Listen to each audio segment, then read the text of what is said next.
Good morning students. कैसे हो? पढ़ाई चल रही है अच्छी आप लोगों की? गुड। तो आज अपन नेक्स्ट 4th चैप्टर में आगे बढ़ते हैं। अभी इस चैप्टर में थोड़ी सी थ्योरी चल रही है। आज भी अपन थ्योरी का ही पोर्शन लेंगे। जल्दी इसमें मैथमेटिकल पोर्शन आएगा जिसको अपन समझेंगे।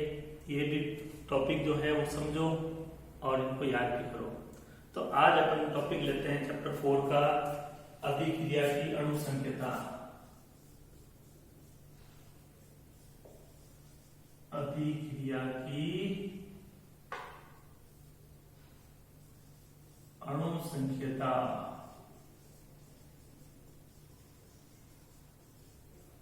मॉलिक्यूलरिटी ऑफ रिएक्शन, इंग्लिश में मॉलिक्यूलरिटी कहते हैं इसको। अभिक्रिया की अणुसंख्यता। इसी के साथ में अपन कोटि भी पढ़ते हैं अभिक्रिया की। एक छोटा सा एग्जांपल समझते हैं अपन। अपने पास में जेब में एक 50 का नोट है और एक 2000 रुपए का नोट है। तो अपन जाते हैं स्टेशनरी की दुकान पर पेन खरीदने के लिए। 10 रुपए का एक पेन खरीदते हैं अपन। तो अपन दुकानदार को 2000 का नोट देते हैं। वो कहता है चेंज नहीं है मेरे पास में। तो अपन 50 रुपए का नोट देंगे तो इजीली वो 10 रुपए काट के 40 रुपए अपने को वापस दे देगा। तो अपनी जेब में नोट थे 2, लेकिन एक ही नोट से वस्तु का आदान प्रदान हो पाया। एक ही नोट के अंदर परिवर्तन हुआ। 50 का नोट 10-10 के 4 नोटों में परिवर्तित हो गया। तो जेब में नोटों की कुल संख्या थी 2। तो अभिक्रिया में भाग लेने वाले अणुओं की संख्या जो होती है वो उसकी अणुसंख्यता होती है। और जिन अणुओं की सांद्रता में परिवर्तन होता है, जिन अभिकारक अणुओं की सांद्रता में परिवर्तन होता है, उन अणुओं की संख्या कहलाती है कोटि। जिन नोट में परिवर्तन हुआ, जिन नोटों की संख्या में परिवर्तन हुआ, उन नोटों की संख्या को अपन क्या कहते हैं? कोटि कहते हैं। तो यहाँ 50 का एक ही नोट परिवर्तित हुआ तो कोटि 1 हुई। नोटों की संख्या 2 है तो अणुसंख्यता 2 हो गई। ये रफली एक आइडिया है, इसको ध्यान में रखिए तो आपको ये टॉपिक अच्छे से समझ में आ जाएगा। तो अपन को थोड़ा बहुत समझ में आ गया होगा कि किसी भी अभिक्रिया में भाग लेने वाले परमाणुओं, अणुओं या आयनों की संख्या जिनसे कि अपन अभिक्रिया की रस समीकरण, मिति समीकरण को दर्शाते हैं, स्टोइकियोमेट्री समीकरण को दर्शाते हैं, वो अभिक्रिया की अणुसंख्यता कहलाती है। मतलब किसी भी अभिक्रिया का अगर अपन संतुलित समीकरण लिखते हैं तो उस संतुलित समीकरण में जो अभिकारक अणुओं की कुल संख्या होगी वो उस अभिक्रिया की अणुसंख्यता होती है। मतलब अपन एक अभिक्रिया की समीकरण दे करके अणुसंख्यता बता सकते हैं। मतलब ये हुआ कि अणुसंख्यता एक सैद्धांतिक मान है, यानी अपन थ्योरेटिकल इसका मान ज्ञात कर सकते हैं। समीकरण को देखकर बता सकते हैं कि अणुसंख्यता कितनी होती है। दूसरी बात, अणुसंख्यता का मान हमेशा पूर्णांक में आएगा, पूर्ण संख्या में आएगा, ये भिन्नात्मक नहीं होती है।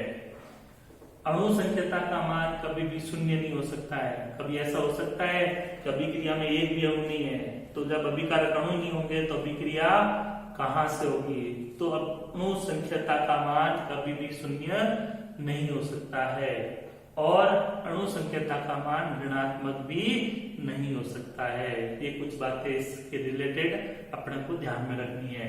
तो अब अपन इसकी डेफिनेशन लिखते हैं। इंपोर्टेंट डेफिनेशन है, मोस्टली अल्टरनेट ये डेफिनेशन पूछी जाती है अणुसंख्यता और कोटि के बारे में, और इनमें अंतर भी पूछा जाता है। तो आज अपन अणुसंख्यता की परिभाषा देखते हैं। किसी अभिक्रिया में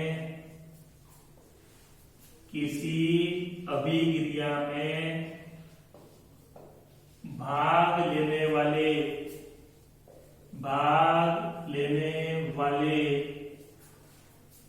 परमाणुओं, अणुओं या आयनों की संख्या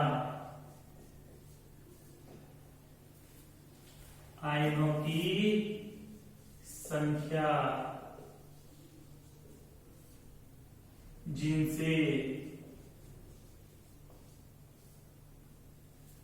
अभिक्रिया के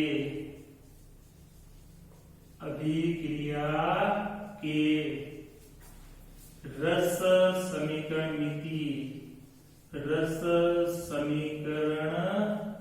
मिति, जिसको इंग्लिश में स्टाइकियोमिति कहते हैं, स्टाइकियोमिति समीकरण को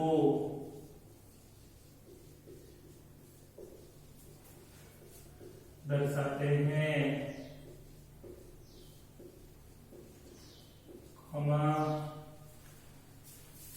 अभिक्रिया की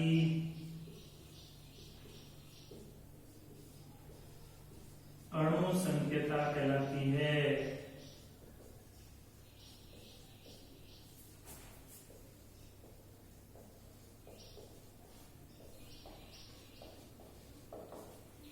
तो स्टूडेंट्स, किसी अभिक्रिया में भाग लेने वाले परमाणुओं, अणुओं या आयनों की संख्या जिनसे अभिक्रिया के रस समीकरण मिति, स्टाइकियोमिति समीकरण को दर्शाते हैं। रस समीकरण मिति अपन 11 में पढ़ी है, ठीक है। अभिक्रिया में कितने अणु भाग ले रहे हैं, वापस कितने उत्पाद बनते हैं, इस सब की जानकारी क्या कहलाती है, रस समीकरण मिति कहलाती है। तो परमाणुओं, अणुओं और आयनों की वह संख्या, परमाणुओं, अणुओं या आयनों की वह संख्या जिनसे अभिक्रिया के रस समीकरण मिति, स्टाइकियोमिति समीकरण को दर्शाते हैं, वह उन अणुओं की संख्या, परमाणुओं की संख्या, आयनों की संख्या अभिक्रिया की अणु संख्यता कहलाती है। एक और डेफिनेशन लिखते हैं, अन्य शब्दों में, सरल शब्दों में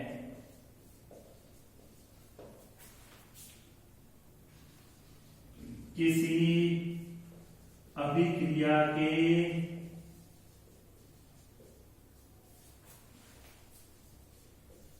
संतुलित समीकरण में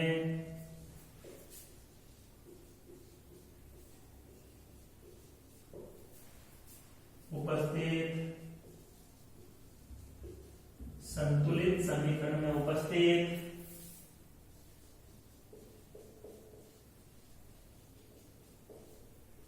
परमाणुओं या अभिकारक के, ये लिखना जरूरी है, अभिकारक के परमाणु या अणुओं की कुल संख्या को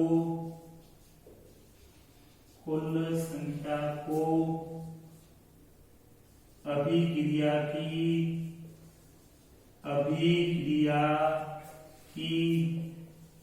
अणु संख्यता कहते हैं, अणु संख्यता कहते हैं।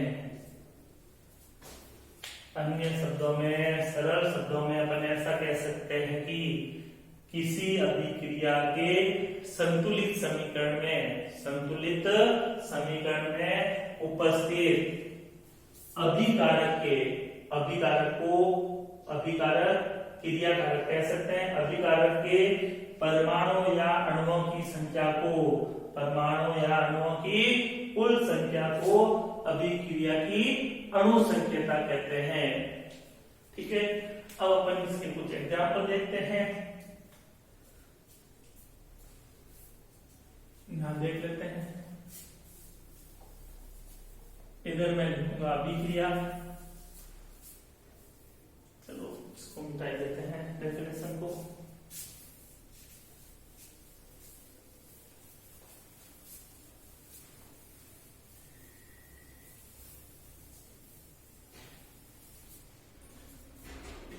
तो देखिए अपन लिखते हैं यहाँ पे, इस साइड में अभिक्रिया लिखूंगा मैं और ध्यान रखेंगे अपन अणु संख्यता।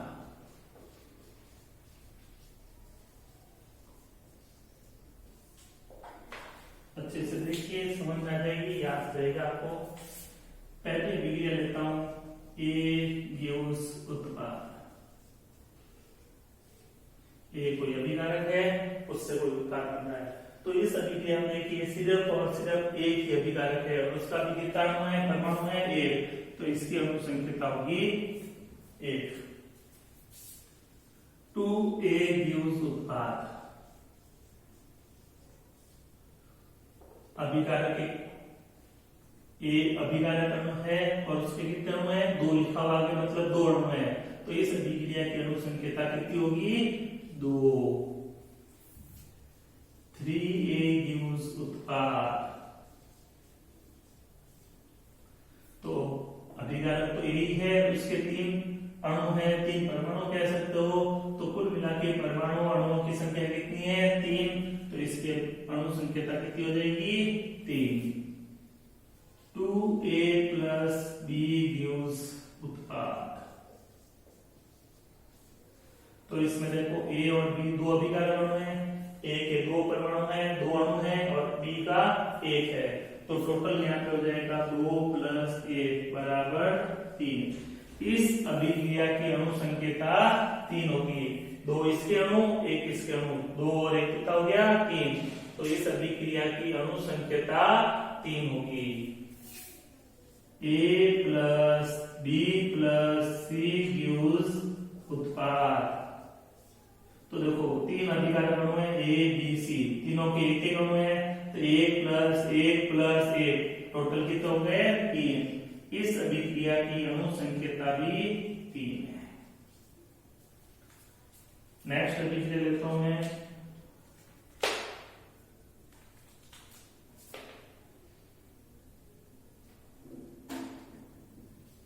PCl5 गिव्स, इसको गर्म करते हैं PCl5 को, फास्फोरस पेंटाक्लोराइड, तो ये बन जाता है PCl3 plus Cl2।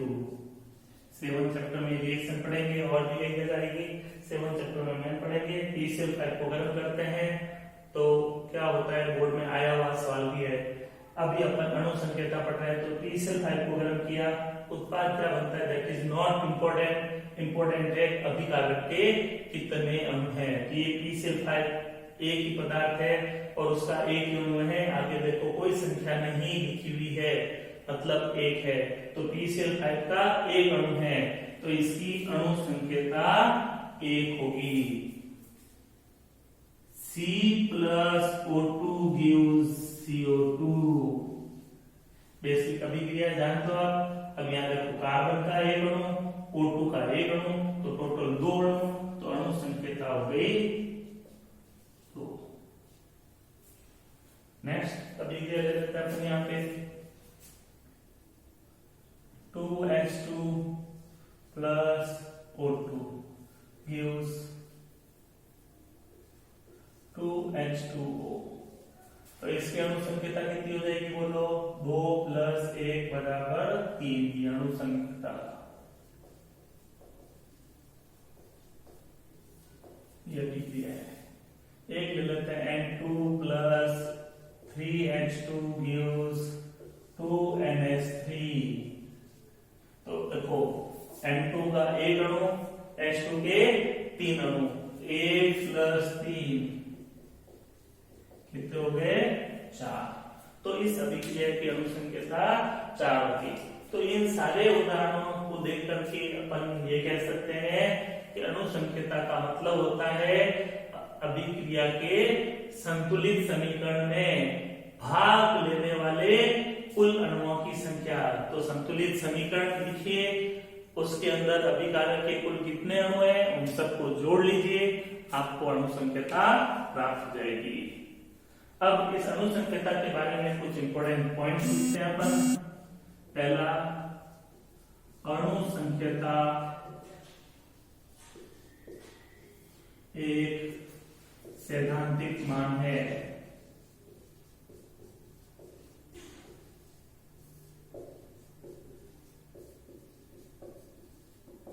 तो देखो इन सारे अभिक्रियाओं में अपन देखो थ्योरेटिकल वैल्यू लगाई, थ्योरी लगाई कि भाई अभिकारक के जितने अणु है वो उसकी अणु संख्यता। अणु संख्यता एक सैद्धांतिक मान होता है। नंबर 2, अणु संख्यता पूर्णांक राशि होती है।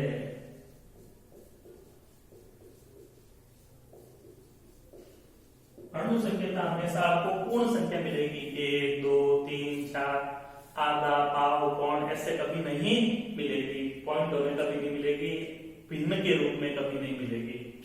तीसरी बात अपन करते हैं,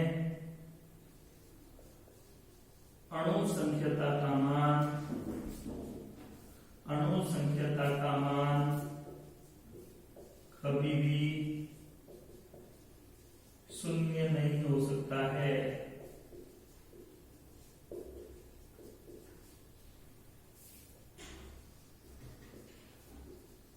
कभी भी अणु संख्यता का मान शून्य नहीं होगा। अणु संख्यता शून्य मतलब अभिकारक के अणु नहीं है, अभिकारक के अणु नहीं होंगे तो वो अभिक्रिया नहीं होगी। नेक्स्ट, अणु संख्यता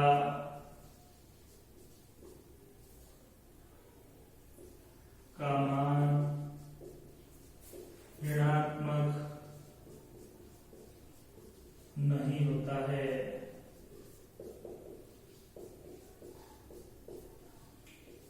अणु संख्यता हमेशा धनात्मक में ही मिलेगी, माइनस में अभिकारक के अणु नहीं होते हैं।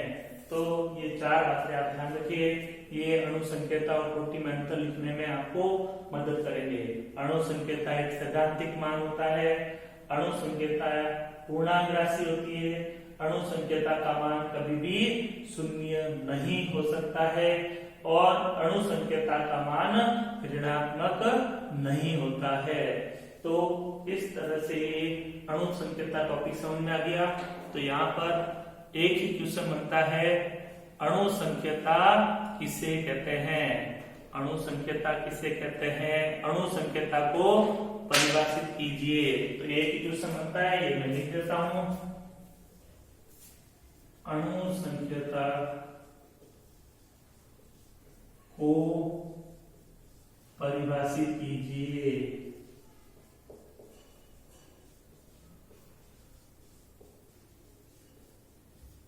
एक नंबर का क्वेश्चन मिलता है। तो आज ये अणु संख्यता आपको समझ में आई होगी, ठीक है। नेक्स्ट क्लास में अपन इसी से रिलेटेड कोटि के बारे में पढ़ेंगे।